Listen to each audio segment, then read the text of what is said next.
Hey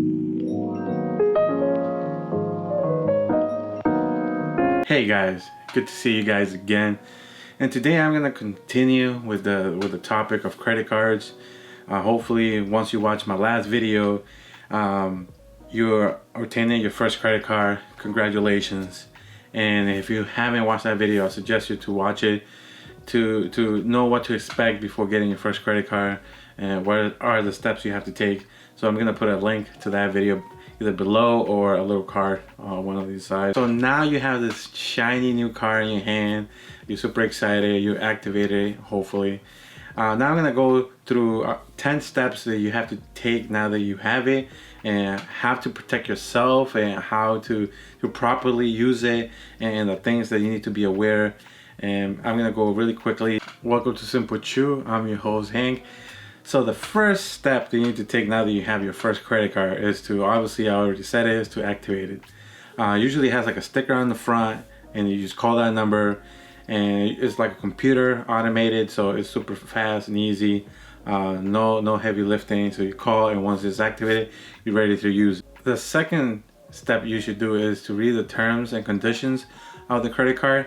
I know nobody reads them. I know you're not gonna read them, so that's why I'm here to explain to you really briefly what in those terms what are you gonna find in there. So you're gonna find the interest rate, how much you're gonna pay in interest if you owe them money, and also if there's gonna be any fees, any annual fees. It can go from $100 to $500. So you need to be really careful to see if you have to pay any annual fees.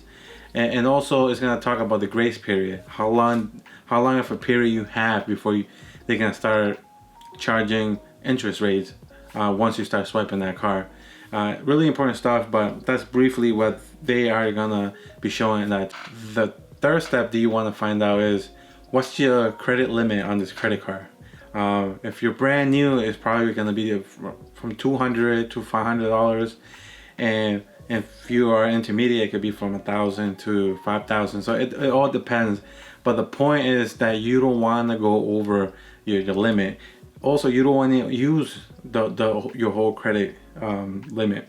You just want to be under 50% of your limit. So if you have $500 of credit limit, only use $250. I wouldn't even go to $250. I would just go for $150, $200 max, and then pay it before the 21 day grace period, before they start charging interest rate. But other than that, never spend your credit limit, or don't go over. I know sometimes it can happen, but it doesn't look good on your credit score. Number 4, check for any promotions that the credit card is offering you. Sometimes if you're new to the whole credit card business, they might not offer you any promotions. A promotion would look like if you spend the first $100 or the first $200 in the first 3 months of obtaining this credit card, they might give you a certain like a reward point, or they can give you a gift. It could be a lot of different things, but you can check if the credit card you apply and receive has any promotions, and that's free money at the end of the day. Step number 5, and this is kind of silly to do, but take a picture of your credit card. Take a picture of the front and back, and the most important part is that you know the customer service number. Just in case you lose your credit card, you can call. I know that you can find it through the online, but sometimes it's a different number, and then you have to go through a bunch of steps. It's much easier if you take a picture of the credit card and you know the customer service number. Step number 6, and this probably should have been one of the top 3 steps, but the step number 6 should be create an online account according to your credit card. Super important. You want this so you can pay your bills, you can pay your credit card bill, also to know your balance, how much you're spending, and most of the information that I've been talking about in the other steps is gonna be on your account. Step number 7, once you have your account set up online, choose to go paperless. It's much easier, and sometimes once you go paperless, they give you a little discount. They cut some interest rate. Or sometimes if you keep the paper, they're gonna charge you $5, depending from $2 to $5. So you receive your statement at home. So that's another fee that you don't want. Number 8, I super recommend this if you're gonna keep a balance on your account. Even if you don't keep a balance in your account, I always set up the auto payment. I always put $20, $30 that it will be recurring payments, just in case you, for some reason, you get a balance on your credit card and you might forget that you had a balance and not make that payment when it's due. It's something that is just to safe proof yourself from having a bad credit score, because one missed payment would shatter your credit card history, and you don't want that. And it's just much easier to do it.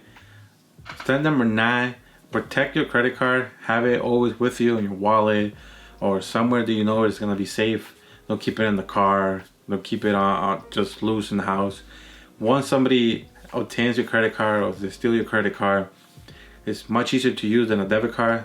Most credit cards don't have a PIN number, so people can just keep swiping. Credit card companies will protect you if it's a case of fraud, but at the end of the day, it's much easier to just protect your stuff at the beginning and not have to make a claim and put more work and stress on your life. Much easier just to keep it with you.